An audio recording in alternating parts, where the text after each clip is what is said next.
নমো তচ্ছা ভগবতো অরহতো সম্মা সম্বুদ্ধচ্ছা। জগৎপূজ্য মহাকারণিক তথাগত সম্যক সম্বুদ্ধ শ্রীচরণে কৃতজ্ঞ প্রণাম নিবেদন করে পূর্ণ পারমিতে অংশগ্রহণকারী সকল উপাসক উপাসিকাগণের নিরোগ দীর্ঘায়ু সুখী জীবন তথা জ্ঞান বিমণ্ডিত জীবন কামনায় শুরু করতে চলেছি আজকের অভিধর্ম চর্চা ক্লাস।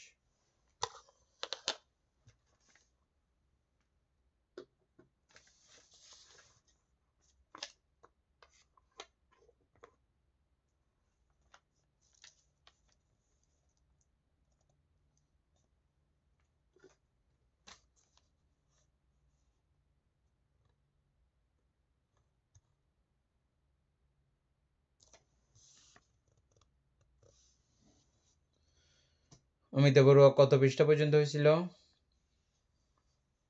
176 পৃষ্ঠা। রূপসতের আয়ুষ্কাল থেকে শুরু হবে।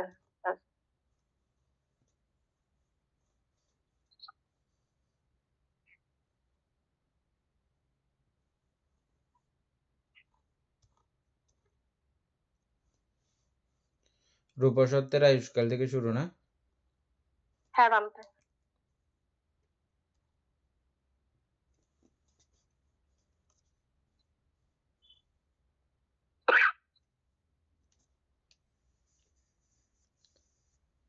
পড়েন অমিতা বড়ুয়া।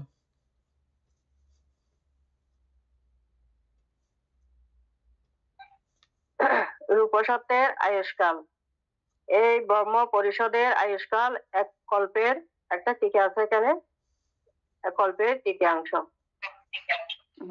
ব্রহ্ম পুরোহিতের অর্ধকল্প, মহাব্রহ্মার এক কল্প, পরিত্রাবের 2 কল্প, অপ্রমাণবের 4 কল্প, অবসরের 8 কল্প, পরিত্য শুভের 16 কল্প, অপ্রমাণ শুভের 32 কল্প, শুভাকীর্ণের 64 কল্প, বৃহৎ ফলের এবং অসংখ্য সত্যগণের 500 কল্প। অবৃহার আয়ুষ্কাল 1 সহস্র কল্প, অতত্ত্বের 2 সহস্র কল্প, সুদর্শনের 4 সহস্র কল্প, সুদর্শীর 8 সহস্র কল্প এবং অকনিষ্ঠের 16 সহস্র কল্প। এখানে একটা টিকা আছে, টিকাটা পড়ে ফেলে। রূপলোকে কোন সূর্য নাই বলিয়া, এটা তো পড়া গেছে, কালকে পড়া গেছে। ঠিক আছে। রূপলোকে কোন সূর্য নাই বলিয়া দিবারাত্র ভেদ নাই। তত্রস্থ দেবগণের আয়ু কল্প করা পরিমিত, কল্প দ্বারা পরিমিত হয়। কল্প আবার শরীরের পরিমাণের উপর নির্ভর করে। ব্রহ্ম পরিষদ দেবগণের শরীর পরিমাণ অর্ধ যোজন, আয়ুষ্কালও অর্ধকল্প। অকনিষ্ঠের শরীর প্রমাণ সহস্র যোজন, আয়ুষ্কালও সহস্র কল্প। মানে এখানে যোজন থেকে কল্পগুলো বেশি না? দীপেন বাবু যোজনার কল্পটা আবার একটু বলেন তো।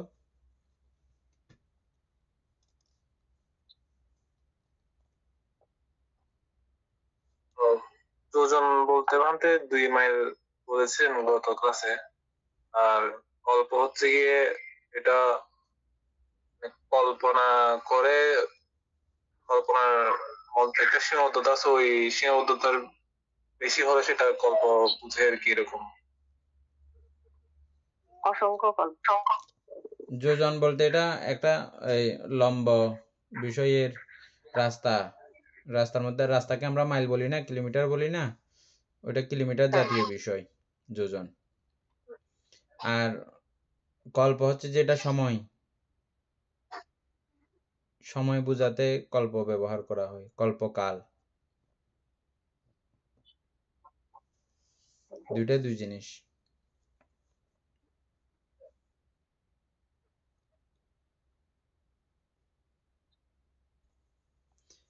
দীপেন বাবু এখানে আলোচনা করার তো আমাদের কিছু নাই না?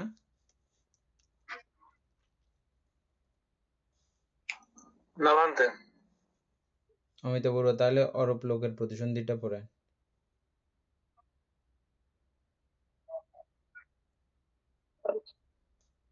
অরূপ শব্দের অরূপ লোকের প্রতিসন্ধি। অরূপ লোকের প্রথম দেয়ানের বিপাক প্রথম অরূপ ভূমিতে এবং তৎপরবর্তী বিপাক সমূহ যথাক্রমে তৎপরবর্তী ভূমি সমূহে প্রতিসন্ধি ভবাঙ্গ ও চ্যুতির আকারে প্রবর্তিত হয়। ইহাই চতুর্বিধ অরূপবচর প্রতিসন্ধি। এই অরূপ প্রতিসন্ধির ইয়াটা একটু করে বলেন তো দীপেন বাবু, বিধি।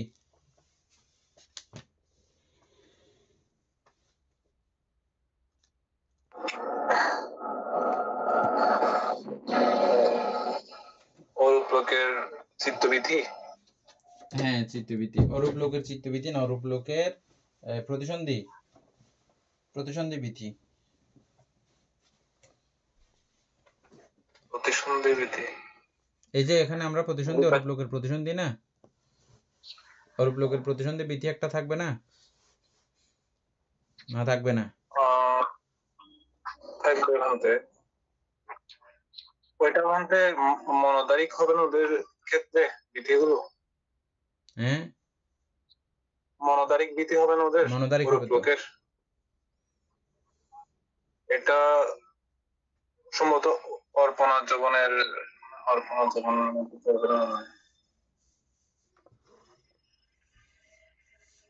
আমি এটা ঠিক বুঝে বলতে পারবো না। অরূপ চিত্তবিধি আমরা পাইছিলাম, অরূপ লোকের চিত্তবিধি, অরূপ ধ্যানের চিত্তবিধি পাইছিলাম। না এরকম তো পাই না। একসঙ্গে সবগুলো দেওয়া ছিল, যেখানে অপর্ণা যবন বিধি পড়ছিলেন হ্যাঁ ওখানে সবগুলো একসঙ্গে টানা ছিল। অমিত বড়ুয়া যান সে জায়গায়।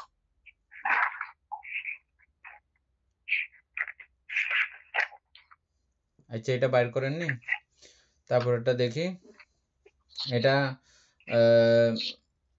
যেভাবে আমাদের চিত্ত প্রণালী ধ্যান চিত্তগুলো যেভাবে আসে সেভাবে গিয়ে এটা যবনের মধ্যে না গিয়ে যবনের পূর্বক্ষণে ব্যবস্থাপন বা ব্যবস্থাপনের পূর্বে থেকে সরাসরি এই চ্যুতি এবং প্রতিসন্ধি হয়। এটা কোন জায়গা থেকে চ্যুতি হয় এটা আমরা এখনো স্পষ্টভাবে লেখা দেখি নাই।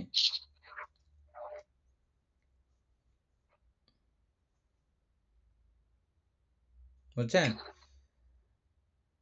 সন্তিরণ চিত্তের বেলায় আমরা দেখেছি ওটা সন্তিরণ গিয়ে চ্যুতি তারপরে প্রতিসন্ধি, সন্তিরণ চিত্ত গুলোর বেলাতে দেখতেছি, কিন্তু এগুলোর বেলায় কোন জায়গা থেকে চ্যুতিটা এটা আমরা এখনো দেখি নাই, বিধি দেখি নাই আর কি এটার। অপর্ণা যবন বিধির নকশা, যেটা নকশা আছে মানতে ওইটার কথা বলছেন? হ্যাঁ এটা পড়ে। এটা হচ্ছে যে দুইটা দিছে, একটা উপাচার বা লোকীয় ধ্যান বিধি। এটা হচ্ছে প্রথমে ভবাঙ্গ, তারপর ভবাঙ্গ, হ্যাঁ ঠিক আছে, ভবাঙ্গ চলন, উপচ্ছেদ, মনোদ্বারাবর্তন, তারপর পরিকর্ম, উপাচার, অনুলোম, গোত্রব, ভবাঙ্গ।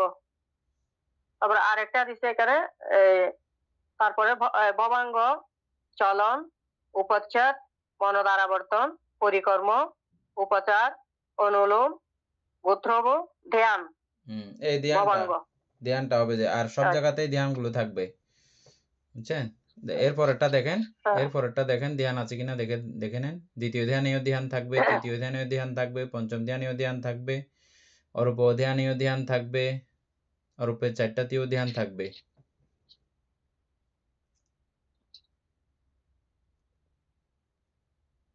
দেখছেন এরপর ওগুলো আছে কত পৃষ্ঠা?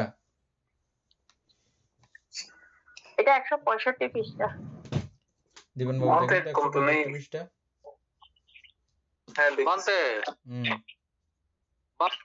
এই বমুলোকে এত বড় দেহ বানতে দুজন, তো তারা আহার কি বানতে? আহার নাই, আহার আছে, ধ্যান সাথে সাথে আহারের টিকা, আহার তো অবশ্যই আছে। এই আহার হচ্ছে যে আহার 4 প্রকার পড়ছি না আমরা, বানতে 4 প্রকার আহার পড়ছি না। হুম। এই 4 প্রকার আহারের ধ্যান মধ্যে কি আহার। কি আছে? বিজ্ঞান আহার আছে, চেতন আহার, বিজ্ঞান আহার, তারপরে কবলীকৃত আহার, স্পর্শ আহার। বুঝছেন? কবলিকৃত আহার কবে যেগুলো বানতে? আমরা খাই, ডাইরেক্ট খাই এগুলো, জিহ্বা। এটা কি বলে চেতন আহার? এই চেতন আহার, বিজ্ঞান আহার, আরেকটা কি বলছি? স্পর্শ আহার। স্পর্শ আহার। স্পর্শ তো ওখানেও আছে, মন আছে, মনের স্পর্শ আছে না। হ্যাঁ, তারপর 1 আহার বাদ গিয়া 3 আহার তো আছে।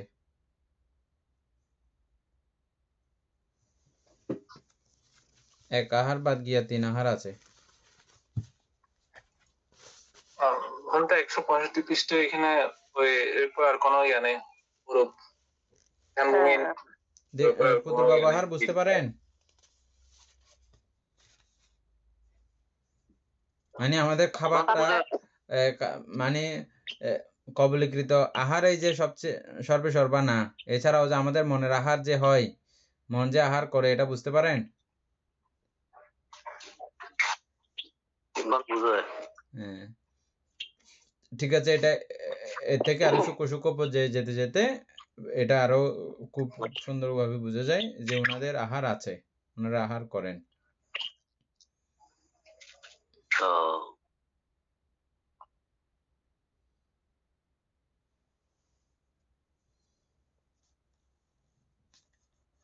আচ্ছা, কি বলতে চাইছিলেন অমিত বলবো? না বাদে ওই অপর্ণা বীতির জবন বীতির নকশার পরে তো আর বীতির ইয়া নেই। এখানে পরিকর্ম আছে না, পরিকর্ম। হ্যাঁ, ধ্যানেরটা আবার বলেন, যেটা ধোয়া আছে। এটা ওই প্রথমে ভবাঙ্গ, তারপর চলন, উপচ্ছেদ, মনোদ্বারাবর্তন। এখানে মনোদ্বারাবর্তনের পরে ওই ব্যবস্থা যেটা এর পরে জবনে যাবে, এটা লেখা আপনি বলছিলেন লিখেছিলাম আমরা। তারপর হচ্ছে পরিকর্ম। আচ্ছা, তারপর কত পৃষ্ঠা উপচার। বলছেন যে কত পৃষ্ঠা? 165।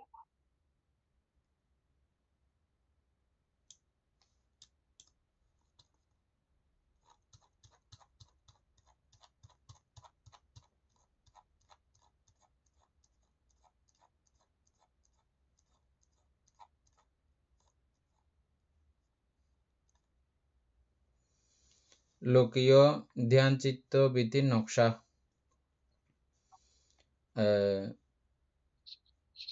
অপর্ণাটা দেখলে হবে ভবাঙ্গ, চলন, উপচ্ছেদ, মনোদ্বারাবর্তন,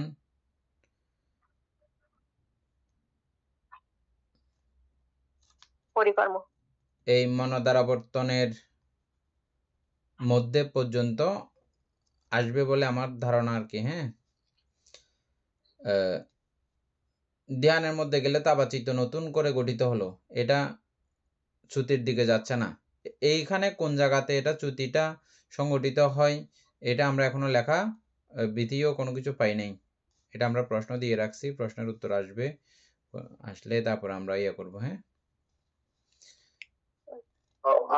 সন্তিরণের বেলায় দেখতেছি যে এগুলো আলাদা সিস্টেম করে। সন্তিরণের মধ্যে উপচ্ছেদের পরে সম্প্রতিচ্ছ সন্তিরণের মধ্যে গিয়ে অকুশলের বেলায় বিপাক দিচ্ছে, কিন্তু এগুলোর বেলায় ওই বিপাক চিত্তগুলো ডাইরেক্টলি লেখা আছে।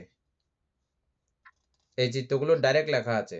যদি ডাইরেক্ট যদি হয় তাহলে ধ্যানস্থ অবস্থায় মধ্যে থেকেই চ্যুতি হবে।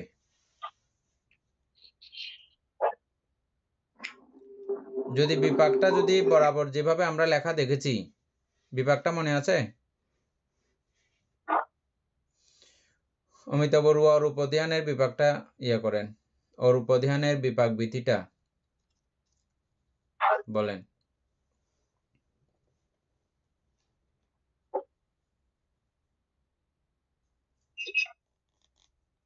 Bante?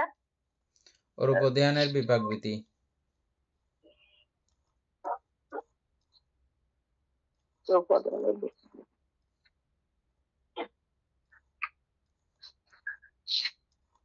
লেখা নাই Bante কোথাও, মহৎগত। লেখা নাই, এমনি বলতে হবে যে, আচ্ছা বানিয়ে বলতে হবে যে।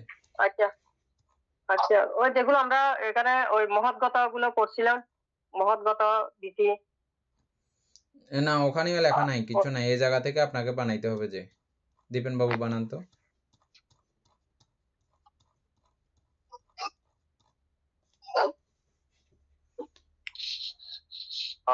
এখানে যেহেতু তারা অরূপবৎ আছে, সেই ক্ষেত্রে আমার মনে হচ্ছে ভবাঙ্গ, তারপর চলন, উপচ্ছেদ, মহাদারাবর্তন, আর অরূপবচরের প্রথম মানে যেটা আকাশানন্দ ওইটা চলে আসবে সরাসরি, আমার থেকে মনে হচ্ছে আর কি।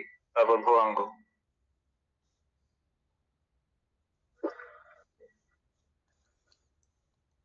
তদালম্বন কথা, এটা একটু পড়ার দরকার আর ছিল। তদালম্বন কথাটা একটু করে পড়েন তো।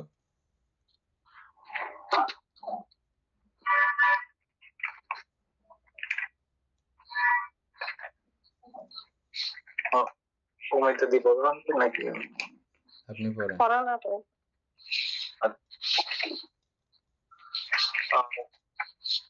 কোন আলম্বন কুশল নহে অকুশল নহে, তবে আলম্বন যে লম্বা ও মনোরম বোধ, তাহা আলম্বনের পূর্ববর্তিত ধারণা অনুসারে আমি তো বলবো এই একটু মিউট করে রাখেন।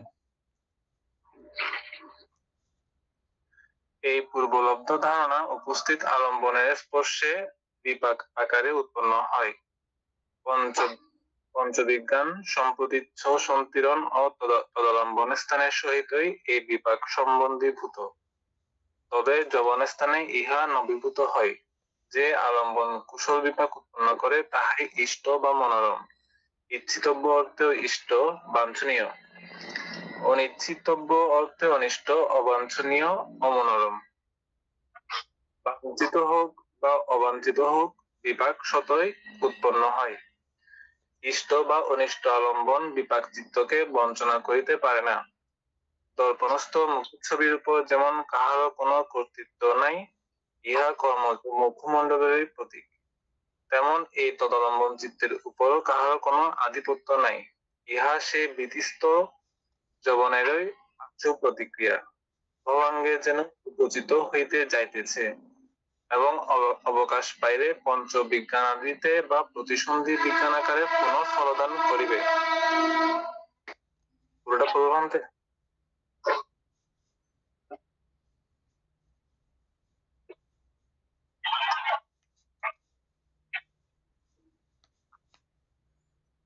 যাই হোক, এখানেও ওটার সমাধান ওইভাবে নাই।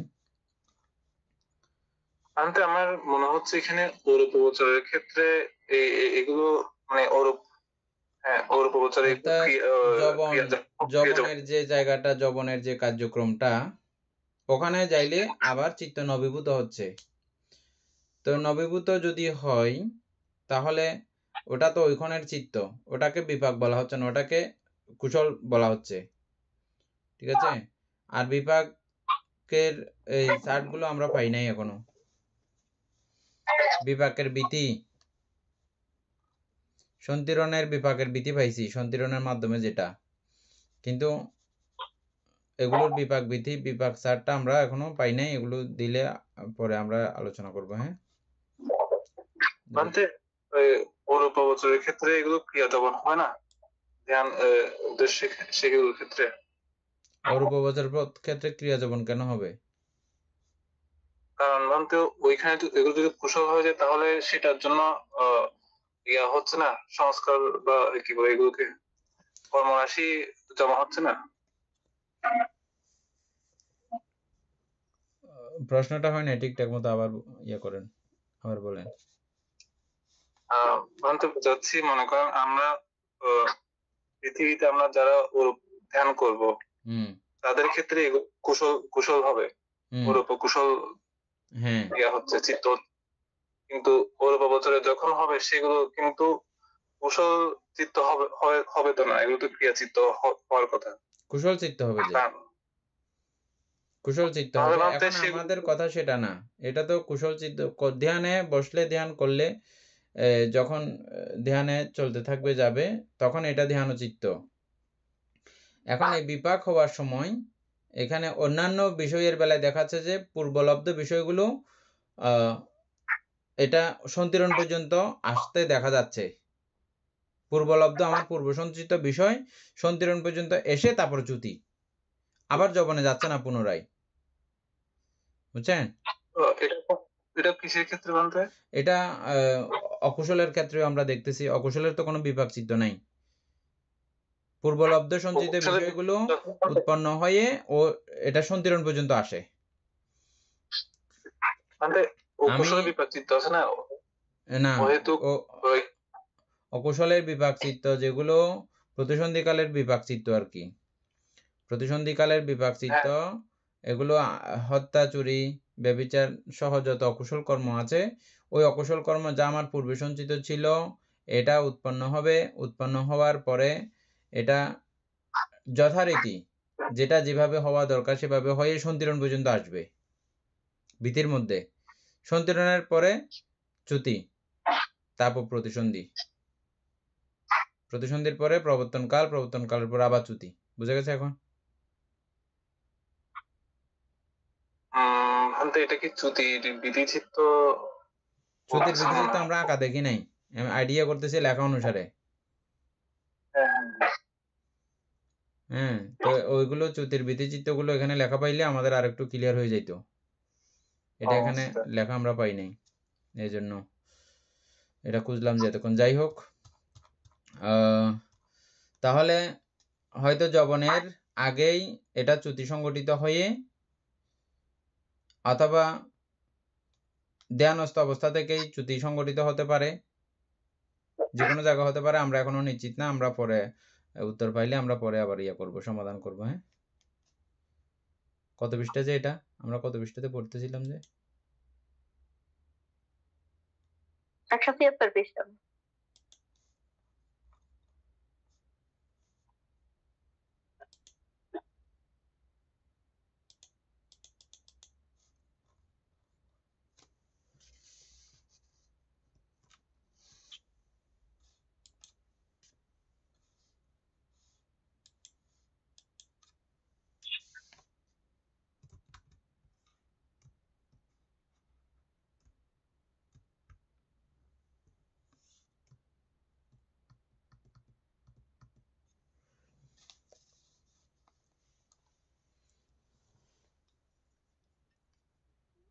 দীপেন বাবু কালকে প্রশ্নগুলো পাঠাইছিলেন আমাকে। কালকে কি প্রশ্ন কতগুলো বাড়ি ছিল যে?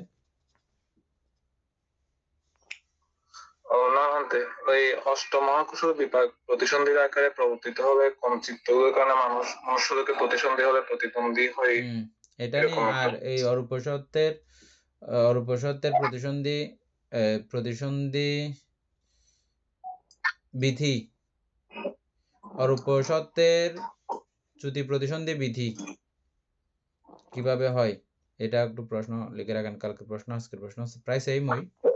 কালকেরটা জানা গেলে আজকেরটাও জানা যাবে। প্রশ্নটা বানিয়ে রাখেন। আচ্ছা, যাই হোক, এখানে আর কোনো কিছু তো আমাদের আলোচনার কিছু নাই। অরূপ লোকের প্রতিসন্ধি এটা পড়ছি, তারপরে অরূপ লোকের আয়ুষ্কাল। প্রশ্নটা অরূপ লোকের সত্যের প্রতিসন্ধি বলছে। চ্যুতি প্রতিসন্ধি বিধি নকশা, চ্যুতি প্রতিসন্ধির বিধি নকশা।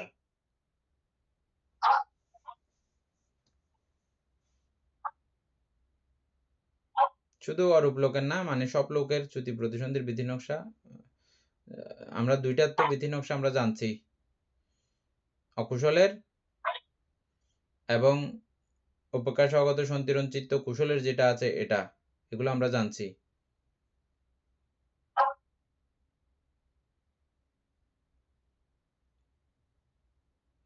আর এগুলো আমরা বিপাক চিত্ত যেহেতু পুরাটা আছে, তাহলে পুরাটা কোন জায়গা থেকে এটা চ্যুতি সংগঠিত হয় এই জিনিসটা আমাদের জানা দরকার। এটাই প্রশ্ন। অমিতা বড়ুয়া তারপরে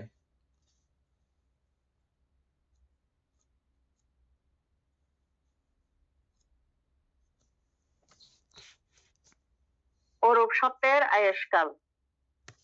ইহাদের মধ্যে আকাশান্তরণ প্রাপ্ত দেবগণের 20,000 কল্প আয়ু প্রমাণ, বিজ্ঞানান্তরণ প্রাপ্ত দেবগণের 40,000 কল্প, আকিঞ্চনায়তন প্রাপ্ত দেবগণের 60,000 কল্প এবং নৈবসংজ্ঞা নাসংজ্ঞায়তন প্রাপ্ত দেবগণের আয়ু সমান 84,000 কল্প। একটা স্মারকগাথা আছে, প্রতিসন্ধি ভবঙ্গ চ্যুতি চিত্ত আর ভূমি জাতি সম্প্রযুক্ত ধর্ম সংস্কার আলম্বনে একভাবে সদা একাকার।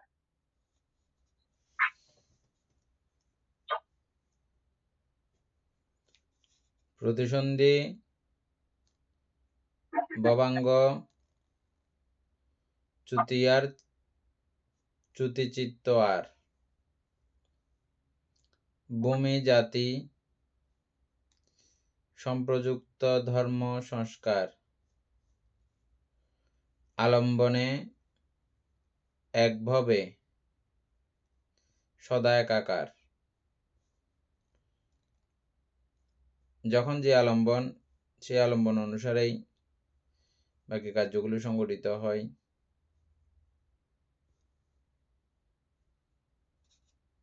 এই পর্যন্ত চতুর্বিধ প্রতিসন্ধি।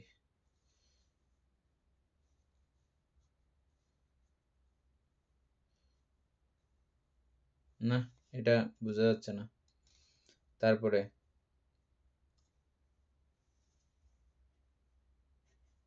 চতুর্বিধ কর্ম। কীর্তানুসারে কর্ম চতুর্বিধ। 1 জনক কর্ম, 2 উপস্তম্ভক কর্ম, 3 উপপ্রেরক কর্ম, 4 হচ্ছে যে উপঘাতক কর্ম। এগুলো কি পরে বলবো বানতে নাকি? এগুলোর ব্যাখ্যা আছে, ব্যাখ্যার সঙ্গে গিয়ে আমরা আলোচনা করলে সুন্দর হবে। নিচে ব্যাখ্যা আছে, যে ব্যাখ্যার মধ্যে আলোচনা করলে ভালো হবে। ব্যাখ্যা কত পৃষ্ঠায়? এগুলোর বিস্তারিত আলোচনা একটা ছিল না? হ্যাঁ ছিল।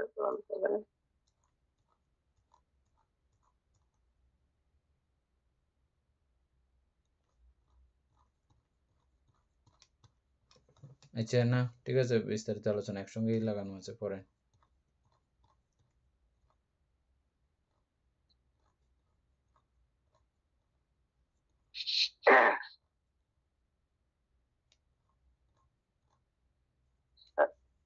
তারপর নম্বর হচ্ছে প্রতিসন্ধিকণে ফল প্রদানের পর্যায় অনুসারে কর্ম চতুর্বিধ।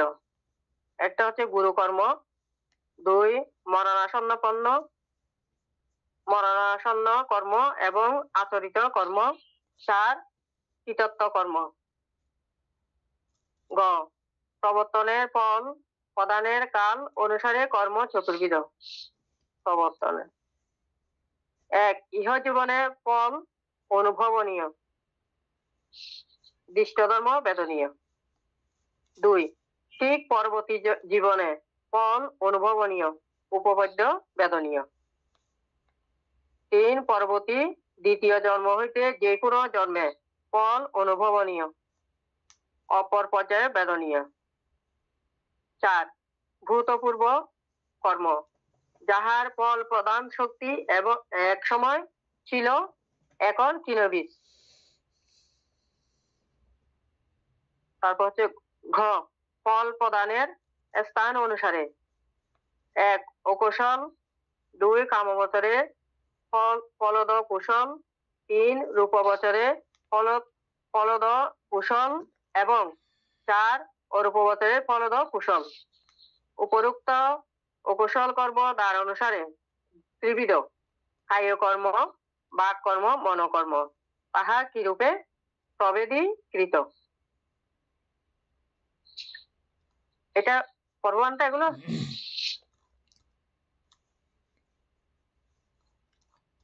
হ্যাঁ, নিচের গুলো আলোচনা আসবে তো, এগুলোর আলোচনা আছে।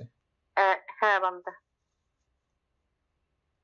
প্রাণাতিপাত অদত্ত গ্রহণ, মিথ্যা কামাচার, এক টিকে আছে একটা, বহুল পরিমাণে কায় দ্বারে সম্পাদিত হয় বলিয়া কায়ার মধ্য দিয়া অভিব্যক্তি পায়। এই জন্য এই ত্রিবিধ কর্মের সাধারণ নাম হচ্ছে কায়কর্ম। আর মিথ্যা বাক্য, ভীষণ বাক্য, পুরুষ বাক্য এবং সম্প্রলাপ বাক্য বাগদারে বহুল পরিমাণে সম্পাদিত হয় বলিয়া বাক্যের মধ্য দিয়া তাহারা প্রকাশিত হয়। এই জন্য ইহারা বাক্যকর্ম। অভিধা, ব্যাপাদ ও মিথ্যা দৃষ্টি, এখানে একটা দুই দিক আছে। অন্যত্র অর্থাৎ কায় ও বাগদারে বিজ্ঞপ্তির আকারে টিকে আছে 3, প্রকাশিত হইলেও 4 একটা টিকে আছে। মনে, যবন চিত্তে বহুল পরিমাণে উৎপন্ন হয়। এই জন্য এই 3টি মনোকর্ম। ইহাদের মধ্যে প্রাণাতিপাত, পরুষ বাক্য ও ব্যাপাদ দেশমূলক, মিথ্যা কামাচার, অভিধা এবং মিথ্যা দৃষ্টি লোভমূলক। অবশিষ্ট 4টি 2 মূল হইতেও উৎপন্ন হয়। আরেকটা ঠিক আছে, চিত্তের উৎপত্তি অনুসারে শ্রেণীভাগ করিলে এই 10বিধ অকুশল কর্ম দ্বারা কর্ম 12 প্রকার হয়। এখানে ওই টিকাগুলো ফুললে পড়ি ফেলি। 10 অকুশল কর্মে সুরাপান গৃহীত হয় নাই এগুলোর কেন? আলোচনাগুলো তো নাই, আমরা ওই জনক কর্ম আদি পড়ছিলাম, যেগুলো তো আলোচনার বিষয় কথা ছিল। হ্যাঁ, এগুলো আমরা আগে কোথায় জানি পড়ছিলাম একটু করে, আপনি বলছিলেন যে এখানে, কিন্তু এখানে তো আমি খুঁজে পাচ্ছি না এগুলো। এগুলো আলোচনা না করে চলে গেলে তো অসুবিধা।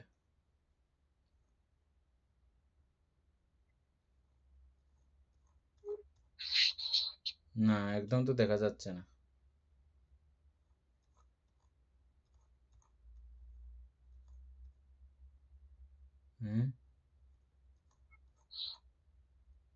এগুলো আগে কোথায় জানি মানে পড়ছিলাম একটু করে, আপনি বলছিলেন যে মানে এক লাইনে এরকম কোন ধরনের একটা আলোচনা হয়েছিল।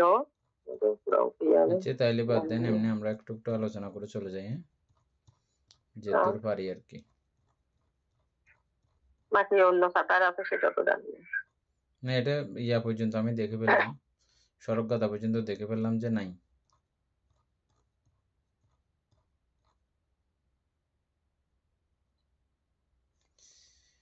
তাহলে কৃত্য অনুসারে কর্ম চতুর্বিধ। কৃত্য মানে বিভিন্ন রকমের কৃত্য। আমাদের ওই যে চিত্তের কৃত্য দেখছি না আমরা, কোন কর্মের কিরকম চিত্ত, কিরকম কার্য, কৃত্য মানে কার্য আর কি। ওই অনুসারে 4 প্রকারে বিভক্ত হয়। মানে আমাদের কর্ম যেগুলো সংগঠিত করি আমরা, ওই কর্মগুলো 4 আকারে ফল দেয়, 4 প্রকারে ফল দেয়। কোনোটা জনক কর্ম আকারে ফল দেয়, কোনোটা উপস্তম্ভক কর্ম আকারে ফল দেয়, কোনোটা উৎপীড়ক কর্ম আকারে ফল দেয়, কোনোটা উপঘাতক কর্ম আকারে ফল দেয়। আমরা কর্ম যেগুলো সম্পাদন করি সেই কর্মগুলো 4 প্রকারে ফল দিতে পারে। এর এক প্রকার হচ্ছে যে জনক। এগুলো যারা নতুন ক্লাস আছেন তারা তাদের জন্য আলোচ্য বিষয়, বিশেষ করে আগের যারা আছেন তারা শুনেছেন। পুতুল বাবু অত্যন্ত গুরুত্বপূর্ণ। হ্যাঁ, এগুলো বোঝার আবার না কঠিন কোনো কিছু না, সহজ আছে, মনে করবেন না একদম মানে প্রেসার দিচ্ছি বলে এটা মানে অনেক কঠিন বিষয়, এরকম কোনো কিছু না, সহজ।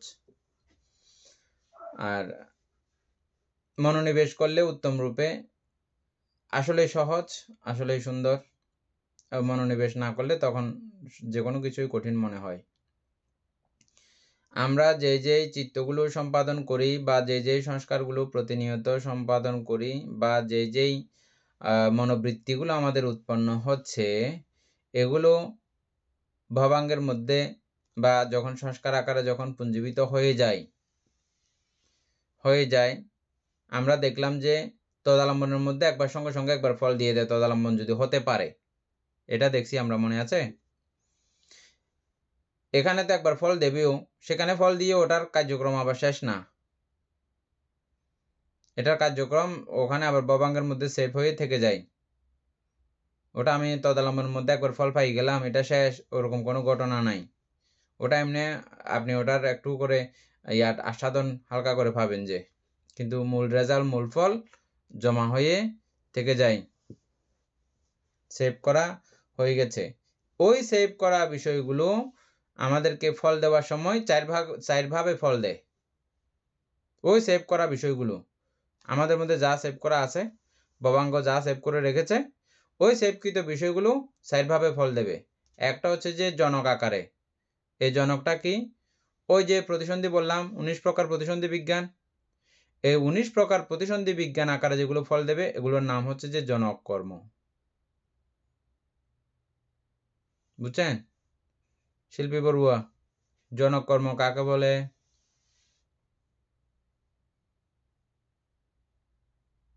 আমাদের প্রতিসন্ধিকালে যে চিত্ত উৎপন্ন হয় তাকে জনক কর্ম বলে। ইন্দ্রা বড়ুয়া, জনক কর্ম কাকে বলে?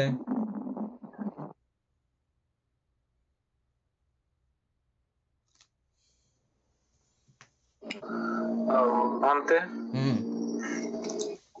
ওই এগুলোর আলোচনা মনে হচ্ছে 187 পৃষ্ঠার পর থেকে করা হয়েছে এই ও বিষয়গুলো। আচ্ছা, 187 পৃষ্ঠা না? হ্যাঁ, জানতে। এখানে একটা চার্টও আছে 31 লোক ভূমির।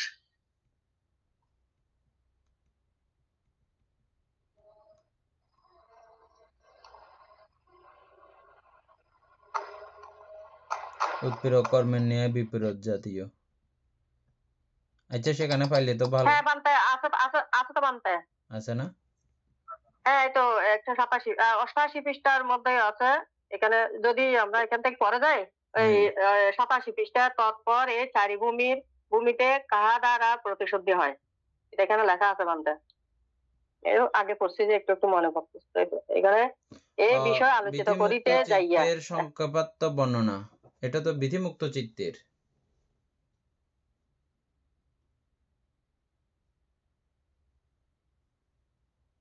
বিধিমুক্ত চিত্তের সংক্ষেপাত্য বর্ণনা। কিন্তু এখানে 88 পৃষ্ঠার বিধিমুক্ত মধ্যে ওই চিত্ত হওয়ার সময় এটা মনে জনকর্ম রাখতে আছে। হবে, আমাদের যে প্রশ্নগুলো আছে আজকে, এই প্রশ্নগুলোর সমাধান এখানে হতে পারে বিধিমুক্ত চিত্তের মধ্যে। হ্যাঁ, ওটা সমাধান থাকতে পারে।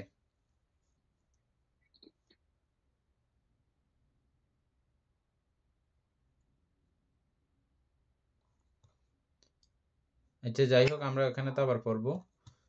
ওই আলোচনাটা আমরা যেখানে করতেছি এখন, সেটা শেষ করে দিয়ে আজকে ক্লাস শেষ করব।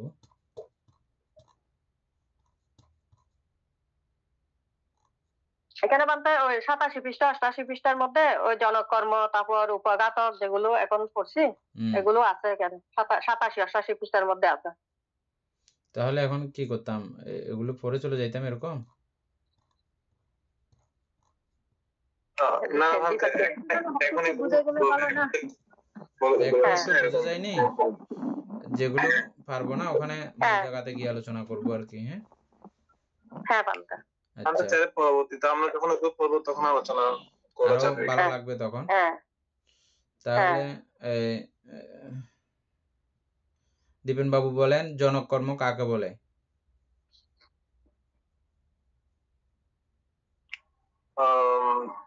যে যে কর্মের কারণে আমার প্রতিসন্ধি হয় সেই কর্মগুলোকে জনক কর্ম বলে। অমিতা বড়ুয়া বলে। বান্দা এখানে ওই যেখানে প্রতিসন্ধি, পুনরায় প্রতিসন্ধি যেগুলো আমাকে আবার মানে ভবের মধ্যে প্রতিসন্ধি বিজ্ঞান নিয়ে আমরা যেগুলো জন্ম নিতে পারি, ওইটাই হচ্ছে জনক কর্ম। মানে যেই ধর্ম, মানে যেই পুনর্ধর্মগুলো আমাদেরকে আবার মানে কর্ম হিসাবে জন্ম মানে যেগুলো আমরা করি, ওইটাই হচ্ছে যে জনক কর্ম। দুবাদুবি করার দরকার না, আপনি দুবাদুবি করে বলতে গিয়ে এমনি আপনি জানেন, ঠিক আছে? দুবাদুবি করলে হবে না, আস্তে করে সুন্দর করে বললে ঠিকই আছে, হয়ে যাবে। হ্যাঁ, আবার একবার বলে দিচ্ছি, সকলে মনে রাখবেন পুতুল বাবু। আমরা প্রতিনিয়ত যে যে কর্মগুলো সম্পাদন করি, সেই কর্মগুলো কোনোটা কোন জায়গায় গিয়ে দাঁড়িয়ে গেছে। কোনোটাকে দেখছি যে আমরা অতীত ভাবাঙ্গেও দাঁড়িয়ে গেছে, কোনোটাকে দেখছি চলনীয় শেষ, কোনোটাকে দেখছি যে সন্তিরণে, ব্যবস্থাপনে, বিভিন্ন জায়গায় কর্ম চিত্ত দাঁড়িয়ে যেতে আমরা দেখেছি না? ওই দাঁড়িয়ে যাওয়া কোন জায়গায় দাঁড়িয়ে গেলে এটা জনক বা প্রতিসন্ধি চিত্ত পর্যন্ত হতে পারে, কিভাবে হতে পারে, এগুলো আমরা সবগুলো টুকটাক হালকা পাতলা আলোচনা করে আসছি। সন্তিরণ চিত্ত মধ্যে গিয়ে কিভাবে আমাদের অকুশলগুলো বিপাক দেয়, কুশলগুলো বিপাক দেয়, সেটাও দেখেছি। আবার কুশলের অষ্টমহাবিপাক এবং রূপবচরের মহাবিপাক, অরূপবচরের মহাবিপাক, এগুলো কিভাবে জনক আকারে ফল দেয় এবং অন্যান্য সময়েও এরা কিভাবে ফল দিতে পারে, এগুলো এর মধ্যে যেগুলো শুধুমাত্র এই জনক আকারে, জনক জননী মা শুনেছেন না? মা জননী আর কি, মা জনক মানে জন্মদাতা পিতা, হ্যাঁ, ওই কর্মগুলো মানে পুরোই আমাকে আবার জন্মদান করতে পারে, যে কর্মগুলো ক্ষমতা রাখে, ওগুলোকে বলা হয় জনক কর্ম। এবার হচ্ছে উপস্তম্ভক কর্ম।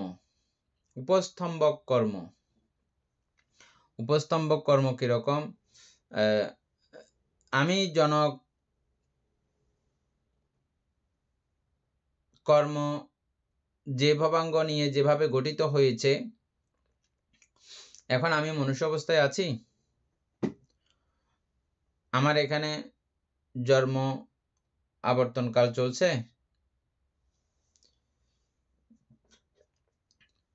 এটাকে সহযোগিতাকারী, এটাকে আরো সুন্দর বেগবান করার জন্য, আরো সুন্দরভাবে এই মনুষ্য জীবনকে উপভোগ করার জন্য, বা মনুষ্য জীবনের ধন সম্পদ যেটাই মনুষ্য জীবনের আরো মানুষের ভালো লাগা এরকম বিষয় যেগুলো আছে, এগুলো যদি এই জীবনের মধ্যে সংযুক্ত হয়, মানে আমার মূল ভবাঙ্গে কিন্তু এটা নাই, মূল ভবাঙ্গে এই ফলটা পাওয়ার কথা ছিল না, বুঝছেন? আপনি কিন্তু জন্ম হয়েছেন যে একবারে গরিব পরিবারে, হঠাৎ করে বিশাল কোনো এক সুকর্মের ফল আপনাকে দিয়ে দিল, বিরাট হাইফাই ব্যাপার আপনার হয়ে গেল, যে কোনো প্রকারে এটা হয়ে গেল, মানে আপনার কিন্তু এটা এই ভবাঙ্গের ফলের মধ্যে এটা নাই, এটা পাওয়ার মতো ক্ষমতা ছিল না। সেম ভবাঙ্গের মধ্যে আপনাকে অন্য আরেকটা এইখানে ভোগ করতে পারেন মতো এরকম আরেকটা ফল উৎপন্ন হয়ে গেল, আরেকটা বিপাক উৎপন্ন হয়ে গেল। এটার যে আবার জনক ভাবে ফল দেওয়ার মতো ক্ষমতা ছিল না এমন না, হয়তো এটা জনক আকারেও ফল দেওয়ার মতো ক্ষমতা ছিল, কিন্তু এগুলো আবার এই কর্মগুলো উপস্তম্ভক আকারেও ফল দিতে পারে, সাহায্যকারী হিসাবেও ফল দিতে পারে। আপনার এখন কুশল কার্যক্রম চলছে, এখানে কুশলের মধ্যে আরো মহাকুশল এসে আপনাকে এখানে সাপোর্ট দিল, ফল দিল, এগুলোকে বলা হয় উপস্তম্ভক। যে জিনিসটা চলছে সেটাকে আরো শক্তিশালী করা, আরো বেগবান করা, আরো সক্রিয় করা, এগুলোকে বলা হয় উপস্তম্ভক কর্ম। আমাদের এই শিল্পী বড়ুয়ার অনেক দিন থেকে এই প্রশ্নটা আমাকে জিজ্ঞেস করতেছেন, এইটা না বুঝলে আপনি আপনার প্রশ্ন উত্তর বুঝবেন না। কিছু একটা প্রশ্ন করেছিলেন আপনি, মনে আছে? সুস্থতা অসুস্থতা অনেক কিছু নিয়ে প্রশ্ন করেছেন, মনে আছে? এই জায়গাগুলো বুঝলে আপনি আপনার প্রশ্নের উত্তর পেয়ে যাবেন, বুঝছেন? তাহলে এটার মধ্যে আমরা আরেকটা জিনিস পড়ে আসছি কি, যারা দ্বিহেতুক ভাবে জন্মগ্রহণ করেছেন, দ্বিহেতুক প্রতিসন্ধিক বা দ্বিহেতুক ভাবে জনককর্ম তার ছিল, ওই দ্বিহেতুক জনককর্মের মধ্যে, দ্বিহেতুক প্রতিসন্ধিকের মধ্যে কিন্তু দ্বিহেতুক উপস্তম্ভক কর্ম সংযোগ হবে না। বুঝা গেছে এটা? মানে উপস্তম্ভকটা আসবে যে ওই দ্বিহেতুক বরাবর হইলে এটা ম্যাচিং হবে, না হলে ওটা নিতে পারে না, ওই ভবাঙ্গের এটা ক্ষমতা নাই, পাওয়ার নাই নেওয়ার মতো। যেমন হচ্ছে যে কিরকম উদাহরণ দিই, আপনার থেকে থইলা আছে যে একটা 5 কেজি ওজন আলগানোর মতো, কিন্তু ওই এখন যেটা আপনি পেয়েছেন জিনিস সেটা হচ্ছে যে 50 কেজি ওজনের জিনিস আপনি নিতে পারবেন আর 5 কেজির বাইরে কোনোভাবেও নেওয়ার মানে সম্ভব নাই আপনার, বুঝছেন? ওই আপনার ববাঙ্গটা হচ্ছে যে 5 কেজি ওজনের, কিন্তু ত্রিহেতুক যে কুশলগুলো থাকে এগুলো হচ্ছে যে 50 কেজি ওজনের, এটা এই ববাঙ্গ লোড নিতে পারে না, সেজন্য এগুলো ফল দেয় না এখানে। এই উপস্তম্ভক আসলেও আপনার ওই দ্বিহেতুক ভাবে জন্মা হইলে আপনি দ্বিহেতুক উপস্তম্ভক আসলে এটা ফল দিতে পারবে। আবার ত্রিহেতুক প্রতিসন্ধিক যারা থাকে তাদের বেলায় সবগুলো ফল আসতে পারবে, অহেতুক ফলও আসবে, তারপরে অহেতুক উপস্তম্ভক এবং দ্বিহেতুক উপস্তম্ভক, ত্রিহেতুক উপস্তম্ভক সবগুলো আসবে এখানে। ত্রিহেতুকের সবগুলো আসার ক্ষমতা আছে, কিন্তু অহেতুকের বেলায় এবং দ্বিহেতুকের বেলায় ওই তাদের পরিধি অনুযায়ী আসবে। উপস্তম্ভক উপস্তম্ভক হচ্ছে যে সাহায্যকারী, যেটা চলছে সেটাকে আরো সহযোগিতা করে আরো সমুন্নত করবে। দুইটা আমরা বুঝলাম না ভালো করে, ওখানে যেহেতু মূল আলোচনা আছে আমরা আরো সুন্দর করে বুঝবো। পুরানো ক্লাসে যারা ছিলেন তারা আগেও বুঝেছেন, আবার এটা পরিষ্কার হচ্ছে। অতীব গুরুত্বপূর্ণ জায়গা এগুলো, যদিও বা আমরা এটার নানাভাবে উপরে পড়ে আসছি, এটা আরেক পর্যায়ে পড়তেছি আর কি। উপরে এগুলো কিন্তু পড়ে আসছি আমরা অন্যভাবে, অন্য রূপে, অন্য রকমে। উৎপীড়ক কর্ম, উৎপীড়ক কর্ম কাকে বলে? দীপেন বাবু আগে জানা থেকে বলেন একটু।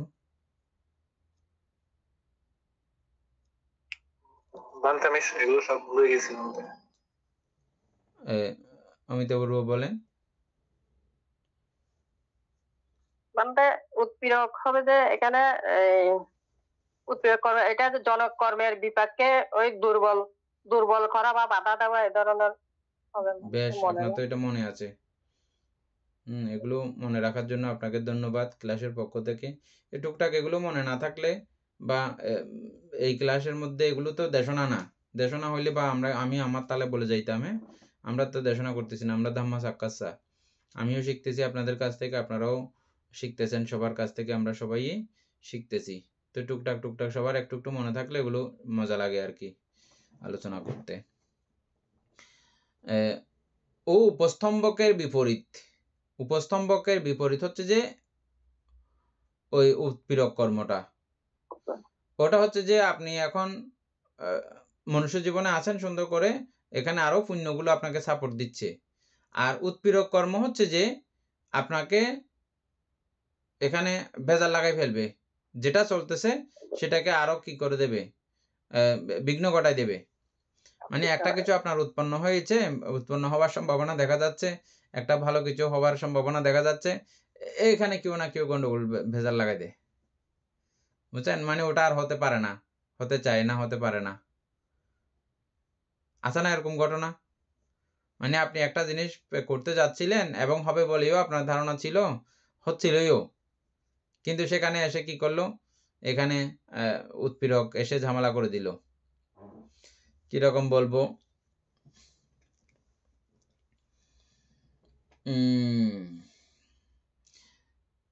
খুব সুখাদ্য উৎপন্ন হয়েছে আপনার, সুখাদ্য খাবার জন্য, কিন্তু এখানে আপনার এমন একটা ব্যারাম উৎপন্ন হয়ে গেল, ওই সুখাদ্য আপনি আর খেতে পারেন না।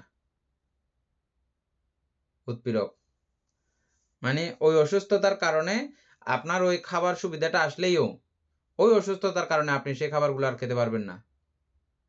খাবারগুলো আসছে যে আপনারও উপস্তম্ভক বা আপনার ডাইরেক্টলি আছে, আপনার পুণ্যের মধ্যে এটা সমৃদ্ধ আছে খাবারগুলো, কিন্তু ওই ব্যারামটা হয়েছে যে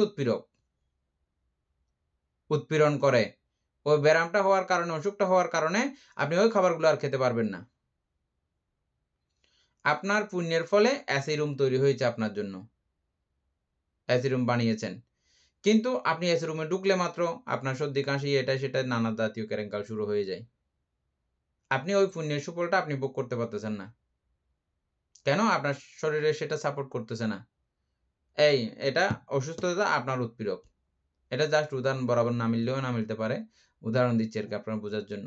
মানে আমার যেটা জীবন চলছে সেই জীবনটাকেও আরো লন্ডভন্ড করে দেওয়া জন্য যে কর্মগুলো তৈরি হয়, বুঝছেন, তা সেগুলোকে বলা হয় উৎপীড়ক। এই উৎপীড়কগুলো হচ্ছে যে ওই অকুশল, হ্যাঁ, ওই অকুশলগুলো।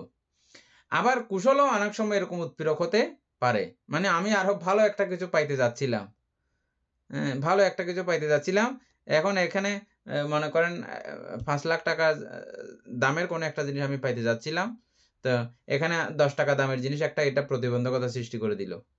বাধ্যকতা আমার অনেক সময় দেখা যাচ্ছে যে 10 টাকা নিয়ে বসে থাকতে হইছে, ওই 5 লাখ টাকাটা আমার হাতছাড়া হয়ে গেল ওটাতে বসে থাকতে গিয়ে। কুশলও অনেক সময় এরকম কুশলের উৎপীড়ক হতে পারে, ওই ভালো জিনিসটাকে আটকা দিতে পারে। উৎপীড়ক কর্ম সেজন্য দুই ভাবেই হতে পারে। এখানে নিচে কি লেখা আছে এখনো মনে নেই আমার, যাই হোক উৎপীড়ক দুনো রকমেই উৎপীড়ন হতে পারে। আচ্ছা, তাহলে উৎপীড়ক কর্ম বুঝছেন, যেগুলো আমার ভবাঙ্গে যে ফল যেমন যেমন পাওয়ার কথা ছিল তেমন তেমন ফল থেকেও আমাকে বঞ্চিত করাইতে পারে, এমন কর্মের নাম হচ্ছে যে উৎপীড়ক কর্ম। এগুলো মানে প্রবর্তনকালে আপনাকে উৎক এসে এসে এগুলো ফল দিচ্ছে, যে মূল ফল না, এগুলো উৎক এসে এসে অন্যান্য কর্মগুলো এসে ফল দিচ্ছে, যে উপস্তম্ভকটাও সেম, অন্যান্য কর্ম এসে ফল দেয় যে। তারপর হচ্ছে যে উপঘাতক। উপঘাতক উৎপীড়কটা এটা কষ্ট দিয়ে যন্ত্রণা দিয়ে চলবে। আর উপঘাতক হচ্ছে ডাইরেক্ট ধ্বংস করে দেবে, এটা ডাইরেক্ট ওই পর্যন্ত ধ্বংস করে দেবে, জীবন পর্যন্ত নাশ করে দিতে পারে, বুঝছেন। আপনার মানব জীবন ছিল 70 বছর 80 বছর পর্যন্ত বাঁচার, কিন্তু এখানে হত্যাজনিত কোনো একটা কর্মের ফল হঠাৎ করে আপনাকে বিপাক দিয়ে দিল, আপনি মরে যাবেন, বুঝছেন। এটা হচ্ছে উপঘাতক, এটা বেশি ডেঞ্জারাস, হ্যাঁ, পুরো জীবনটাকেই শেষ করে দেবে। উপঘাতক অর্ধেকের মধ্যে জীবন তছনছ করে দেবে, মেরে ফেলবে।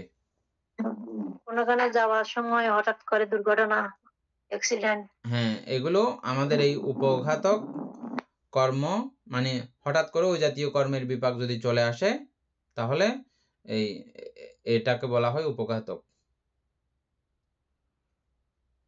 অকুশলের মানে কুশল চলতেছিল, কুশলের মধ্যে এটা হলো, আবার অকুশল চলতেছে, অকুশলের মধ্যেও এটা সেম, দুই দিক থেকেই হবে বিষয়গুলো।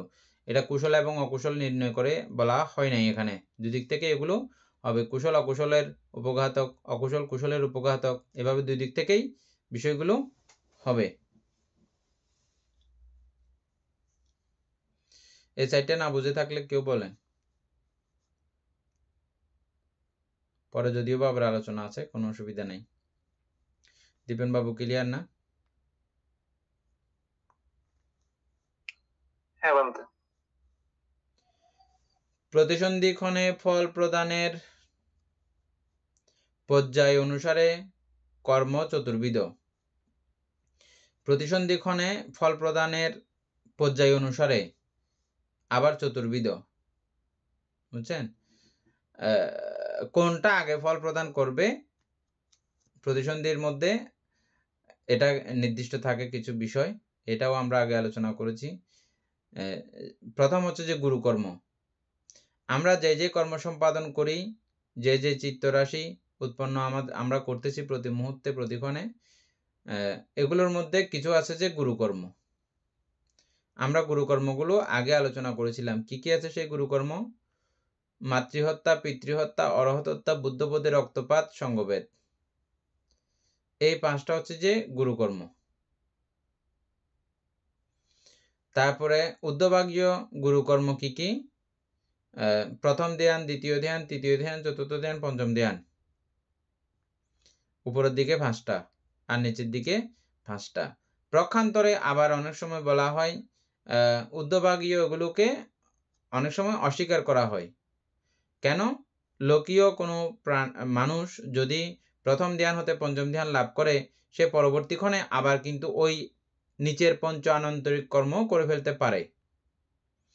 উপরেগুলো করলে উপরেগুলো থেকে আবার নিচে নেমে যাওয়া যায়, কিন্তু নিচেরটা একবার করে ফেললে আর এটার উদ্ধার নেই। সেজন্য ওই প্রক্ষান্তরে গুরুকর্ম বলা হয় ওই ফাঁসটাকে। মানে আপনি প্রথম ধ্যান লাভ করেছেন একবার, কিন্তু পরবর্তীক্ষণে আবার আপনি সদরবদর করতে করতে এগুলো সব তছনছ করে আবার ওই নিচের গুরুকর্ম সম্পাদন করে ফেলেছেন। যেমন উদাহরণ দেবদত্ত। দেবদত্ত তিনি ধ্যান লাভী ছিলেন।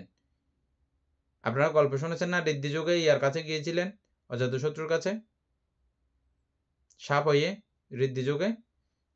তো এটা কিভাবে পেরেছিল? উনি ঋদ্ধি সম্পন্ন ছিলেন। আর ঋদ্ধি কখন উৎপন্ন হয়? ধ্যান লাভ করলে। ধ্যান লাভীদের কাছে ঋদ্ধি উৎপন্ন হয়, নর্মালি ঋদ্ধি উৎপন্ন হয় না। তার মানে উনি ধ্যানী ছিলেন, মানে ওই গুরুকর্ম সম্পাদন করেছেন, তিনি উদ্ধ গুরুকর্মগুলো করেছেন প্রথম ধ্যান থেকে পঞ্চম ধ্যান পর্যন্ত। কিন্তু পরবর্তীতে আবার বুদ্ধপদে রক্তপাত এবং সঙ্গভেদ দুইটা গুরুকর্ম তিনি সম্পাদন করেছিলেন। এটার কারণে ওনাকে ওই ফলগুলো ভোগ করতে হয়েছিল। তাহলে প্রক্ষান্তরে আমরা কি বুঝলাম? যে গুরুকর্ম 10টা হইলেও মূলত 5টাই। এই নিচের 5টা না থাকলে, যদি উপরের 5টা থাকে তখন উপরের 5টা আগে ফল দেবে, আর নিচের 5টা থাকলে প্রথমে নিচের 5টা ফল দেবে। এগুলো না থাকলে তখনই এই উপরের 5টা ফল দেবে।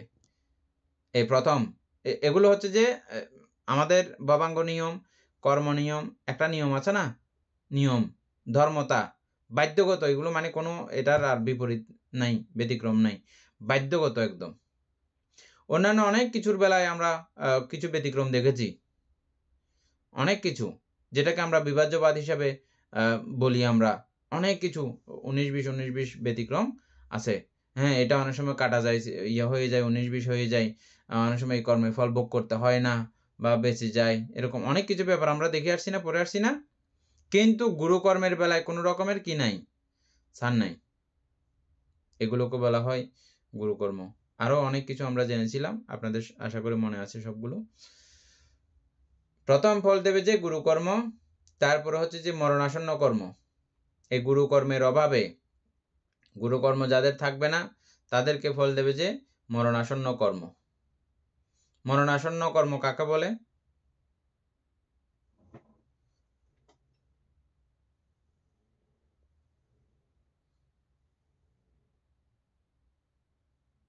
মরণাসন্ন কর্ম যেটা মৃত্যু সময়, চ্যুতির সময়। হ্যাঁ, চ্যুতির সময় যেটা উৎপন্ন হবে, বুঝছেন?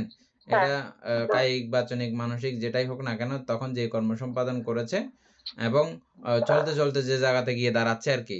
আমরা যেভাবে ইয়াটা দেখলাম, যবনের প্রক্রিয়া যেভাবে আমরা দেখেছি, মনে আছে? হ্যাঁ, ওখানে যেই রকম করে ওনার মৃত্যুক্ষণে যে চিত্ত উৎপন্ন হবে সেটাই প্রাধান্য পাবে, সেটাই প্রাধান্য পাবে। তবে যারা প্রতিনিয়ত অকুশল কর্মে ব্যস্ত থাকে তাদের মরণের সময় কুশল আসার সম্ভাবনা কোথায়? সারাক্ষণ দিনে রাতে মানুষের ক্ষতি করার চিন্তা করতে থাকে যারা, হ্যাঁ, কিভাবে ওকে ধ্বংস করা যাবে, কিভাবে ওকে উচ্ছেদ করা যাবে, কিভাবে ওকে বিলুপ্ত করা যাবে, এভাবে যারা সারাক্ষণ প্রতিনিয়ত কুচক্রী মনোভাব থাকে, ওর মৃত্যু সময় ওগুলো আসবে, যে ওগুলো আসবে, ওই হিংসাচিত্ত আসা মাত্র আর দেরি নাই, লগে লগে কোথায় সারিয়ে পায়। আহা, আমি একরকম করে এটা ভালো চিন্তা করে এটা করতেছিলাম, কিন্তু দেখা যাচ্ছে যে ওই চিত্রটা আমার আসা মাত্র আমি সঙ্গে সঙ্গে মৃত্যুবরণ করলাম, সঙ্গে সঙ্গে অপায়। বুঝছেন? এতদিনে যা কিছু করলাম, কেরেঙ্কাল, যুদ্ধ, হাঙ্গমা, আরে সব কিছু কি হয়ে গেল? আমার একটা চিত্ত আমাকে পুরো নারকী বানাই দিল। তো সেজন্য অপরকে হিংসা করতে গিয়ে আমার চিত্তটাই কুলুষিত করলাম, অপরকে ক্ষতি কামনা করতে গিয়ে, অপরের করতে গিয়ে আমার নিজের চিত্তটাই কি করে ফেললাম, আমি তছনছ করে দিলাম। নিজের লাভ, নিজের উন্নতি, নিজের শ্রীবৃদ্ধি আর বুঝতে আর পারলাম না। সেজন্য অন্যের যেটা হবে হোক, আমার চিত্তকে সুন্দর রাখা, আমার চিত্তকে সবসময় কুশলে রাখা, এটা হচ্ছে যে বড়। যারা সবসময় এরকম কুশলতা প্র্যাকটিস করেন, অকল্যাণ, অকুশল টোটালি মনের মধ্যে আসতে দেন না, শুধুমাত্র কুশল, কাকে ক্ষতি করা যায় এরকম কোনো চিন্তা ভাবনা আমার মনের মধ্যে আনবো না। শুধু কাকে কিভাবে উপকার করা যায়, কার কিভাবে কল্যাণ করা যায়, অকল্যাণ নয়। হ্যাঁ, আমাদের কিছু কিছু শত্রু প্রত্যেকের আছে শত্রু। ওই শত্রুতাগুলোকে কেন্দ্র করে আমাদের এই দেশচিত্তগুলো, হিংসাচিত্তগুলো তৈরি হয়। আবার শত্রুগুলো দূরের কেউ না, খুব কাছের আমাদের একদম আপনজন, যেগুলোর সঙ্গে দীর্ঘদিন আমার খুব ভালো সুসম্পর্ক ছিল। আমি ওদেরকে অনেক উপকার করেছি, ওদের থেকে আমি অনেক উপকার পেয়েছি। ওগুলোর সঙ্গে আবার একটু স্বার্থের 19-20 হইলে, স্বার্থের যখন একটু আঘাত হয়, আমরা একদম বাঘামুষি বিশাল কারবার। বুঝছেন? দেখেন, আপনি খেয়াল করে দেখেন, আপনার শত্রুতা কোনো দূরের মানুষের সঙ্গে নাই, আছে খুব কাছাকাছি, দীর্ঘদিন যাদের সঙ্গে বন্ধুত্ব, তাদের সঙ্গে এটা হয়েছে। তো এটা হলে কি সমস্যা?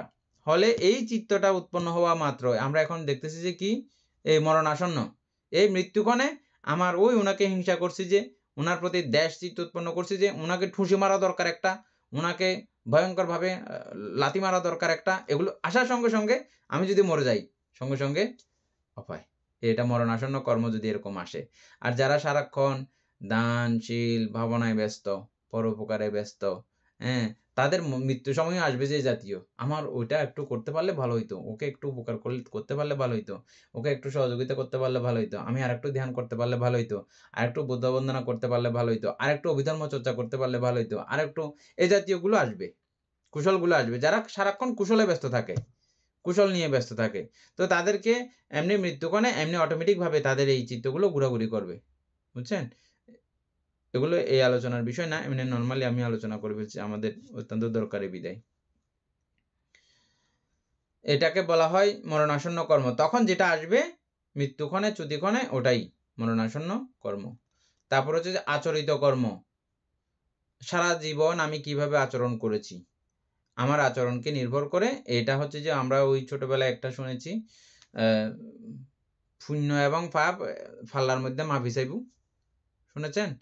পাল্লার মধ্যে মাপি যাবে, এটা আমাদের ছোটবেলা থেকে আমরা অনেক শুনেছি। যেটার দিকে বাড়ি হয় ওদিকে তার গমন হবে। বুঝছেন? এটাও ঠিক ওটার মতোই, যারা সবসময় আচরণগুলো, ভালো আচরণে নিজেকে যুক্ত রাখেন, সারা দিনটা কিভাবে পুণ্যবন্তভাবে কাটান, সারা মাসটা কিভাবে পুণ্যবন্তভাবে কাটান, সারা বছরটা কিভাবে পুণ্যবন্তভাবে কাটান বা পাপীভাবে কাটান, ওইটার উপরে নির্ভর করে ওনার একটা গতি নির্ধারিত হয়। ওটার অভাবে, মরণাসন্ন কর্মের অভাবে, মরণাসন্ন কর্ম যদি ওভাবে যদি কার্যক্রম করতে না পারে, এগুলো অনেক আরো আলোচনার বিষয় আছে। আমাদের যখন ব্যাপারটা বুঝলে তখন আবার কিছু কিছু ব্যাপার আছে। আবার সেটা ছাড়াও মাঝে মধ্যে ওই যে ভবাঙ্গায়িত কিছু ব্যাপার আছে, তখন চিত্তের কার্যক্রম চলছে না, চিত্ত স্টপ থাকতেছে, ওরকমও আমরা দেখতেছি না। ওরকম যখন হয় তখন এই জাতীয় আচরিত কর্ম কাজ করবে। বুঝছেন? তারপরে হচ্ছে যে কর্তৃত্ব কর্ম। কর্তৃত্ব কর্ম তো আমি ভুলে গেছি আবার। আচরিত কর্ম, না, এটা কৃতত্ব কর্ম দিয়েছে, কৃতত্ব কর্ম তো ভুলে গেছি।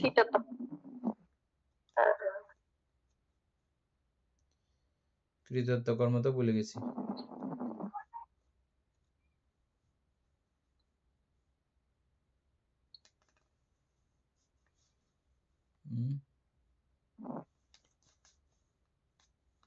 আচ্ছা, যাই হোক, এটা তাহলে প্রশ্ন হিসেবে থাকলো। আজকে টাইমও শেষ। হ্যাঁ, দীপেন বাবু কৃতত্ব কর্মটা নিজের থেকে একটু বাইর করে নিয়ে নেয়, নিচে যে আলোচনা আছে ওখান থেকে একটু বাইর করে নিয়ে, কালকে ক্লাসে এটা প্রথম আলোচনা করবো। হ্যাঁ, তারপরে